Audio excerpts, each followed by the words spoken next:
Okay, hello everybody. Tim Benton talking about international risks. Okay, so as everybody knows, risk is a function of hazard times exposure times vulnerability. And the thing about international risk is that unlike thinking about flood risk, for example, the exposure and vulnerability are much more complex functions when it comes to international supply chains. So for example, are we exposed if our security relies on goods coming from overseas? And how much is that exposure increased by entering a free trade agreement with one country versus another country? Or equally, does our vulnerability, is that driven through, for example, inequality, where growing inequality means that any price rises caused by disruptions in supply chain would affect very many people? So both of these factors are complex political, economic, and social functions, and they depend not only on the physical environment, but the way that people live, the countries that people live in, and also our perception as decision makers of hazard is perhaps as important as the hazard itself. So this is a figure from the Cascades project, which is a Horizon 2020 project, which just tries to summarize an overall framework for how you think about international risks that cascade along supply chains or whatever. So up here we have a whole load of direct climate impacts. These can impact upon international trade through supply disruptions or trade disruptions. They can impact on stability and conflict by people movement or access to resources. They can impact on finance and business environment. And these three umbrella headings can then cause cascading impacts wherever the original climate hazard was. They can cause cascading climate impacts into Europe. And the policy response to manage these climate risks is not a simple, this is a department of X, so X is managed by this department. Of course, the complexity of our international relationships means that the mitigation factors or the ownership of the adaptation factors are owned by a wide range of different departments, and therein lies part of the problem itself. So just as an example, COVID shows quite nicely the sorts of things that we were worried about. Now, COVID is the sort of thing that we would expect from disrupting ecologies. There's quite a big literature on the relationship between climate, ecological disruption, and the emergence of diseases. What happened, of course, in January was that at the outbreak over here, people left this area and went all around the world, and the darkness of the color, this is the 31st of January, the darkness of the color is the number of cases of the disease that were imported either directly from China or imported to other areas, and then people going on holiday picked it up and brought it back. But the cascading risk, the disease carried through people movement, then in order to respond to the disease, we shut down people movement. People movement then meant that vehicles were not moving around, goods then got interrupted, factories got shut, meat packing factories particularly, and it interrupted the flow of goods through impacting logistics, processing, distribution, retail, and so on. And we all know the consequences of that, having lived through it over the last few years. So COVID is an example of where an international risk acting through diverse routes, supply chain routes, people routes, human health routes, etc., has been felt by us all. Just another example of a risk cascade. This is from CCRA2. In 2010, we had the Russian heat wave, which led to decline in cereal yields, which led to poor policy decisions, which caused a run on the global market. Cereal price rises around the world led to food price riots in many parts of the world. It also led to issues to do with UK food security.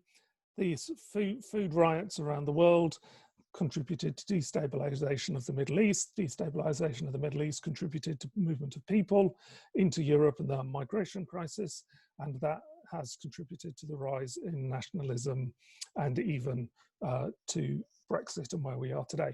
So in a sense, this is a 10-year cascade where not that climate created Brexit, but climate was a contributing factor that set a set of dominoes falling and has led to large-scale things that we are all learning to live with. So where are we? Risk, hazard, exposure, vulnerability. Hazards are increasing. We know extremes are getting more extreme. Pests and diseases are becoming more common. If we're moving towards a 3-degree world, as this conference is about, then we are not addressing climate change as fast as we mean to. That means more of the world is getting exposed to adverse effects. And vulnerability is increasing as well.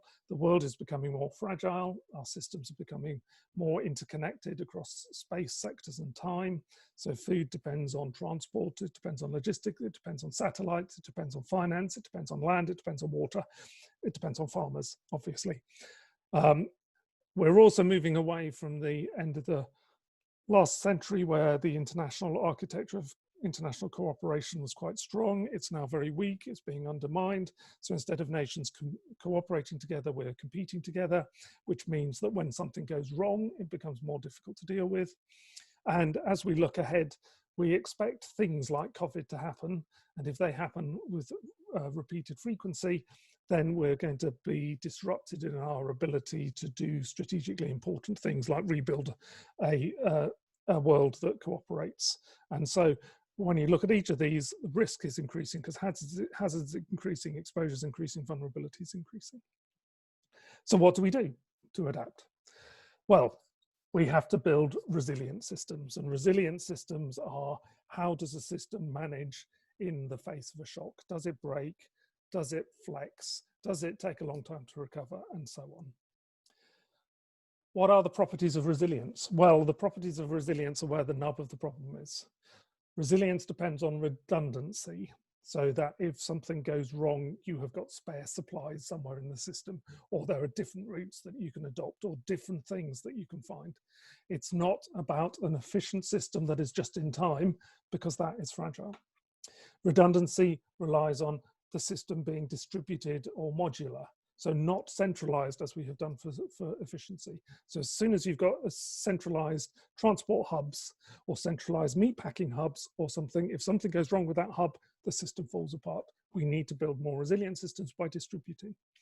Systems that are resilient are also typically diversified, which means that our critical needs are spread across multiple pathways. So rather than in the UK, our favorite fruit is bananas. So if we can't get our favorite fruit, bananas, what do? Let's re-educate ourselves to have as our favorite fruit bananas and apples and pears and plums and raspberries and strawberries appropriate to season, etc., etc. And our final property of resilience is about flexibility or substitutability. Are our systems critically dependent on a single good or a single transfer or a single component? Are we as consumers happy to be flexible, and if we can't get that, choose something else instead? Is the delivery of a biscuit to our shelves, does that really just depend on palm oil, or could it depend on a whole range of different oils? So if there is something that goes wrong, we can still make biscuits even if they don't taste exactly the same. So just focusing on food systems, what would a food system that's resilient look like? Well, it would be one that spreads risk more effectively than our current system, and spreads risk by stimulating some more production in the UK of more diversified goods. So if something goes wrong with the ports, we still have some capacity to grow fruit and vegetables in the UK, and we don't have to rely on it only through trade.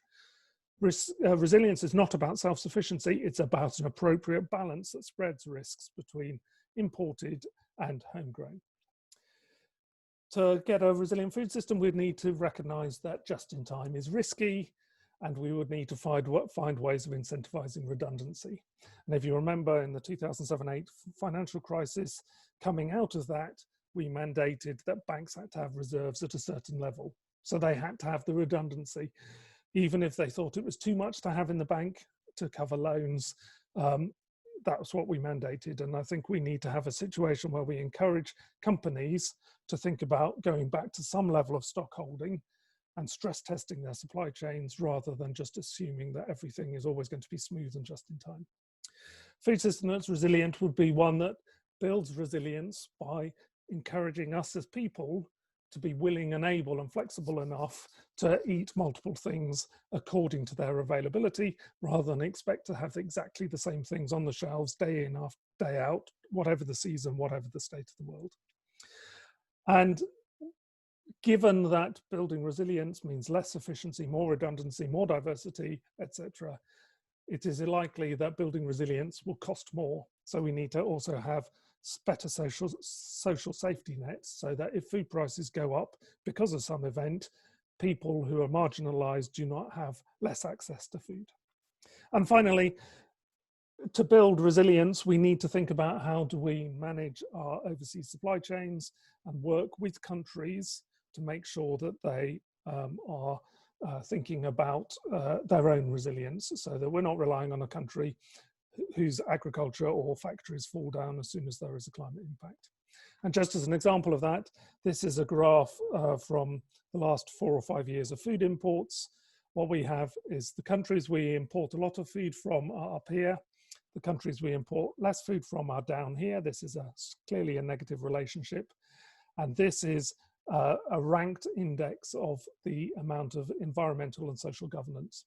So the countries we import from are good at social and environmental governance. They're good at water management. They're going to be more climate resilient than countries down here.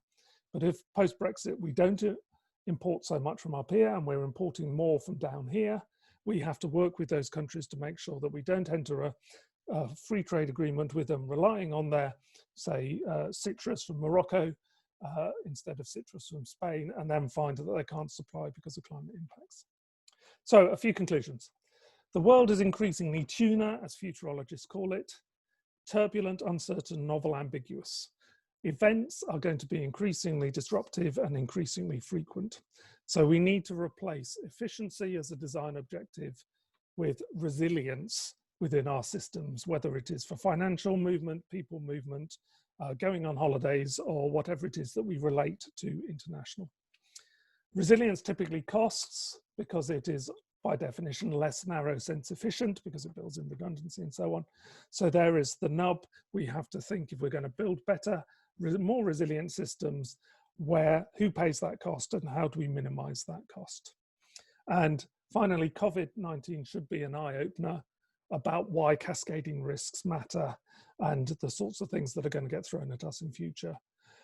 However, little is being done, I think, about outside planning for emergency responses.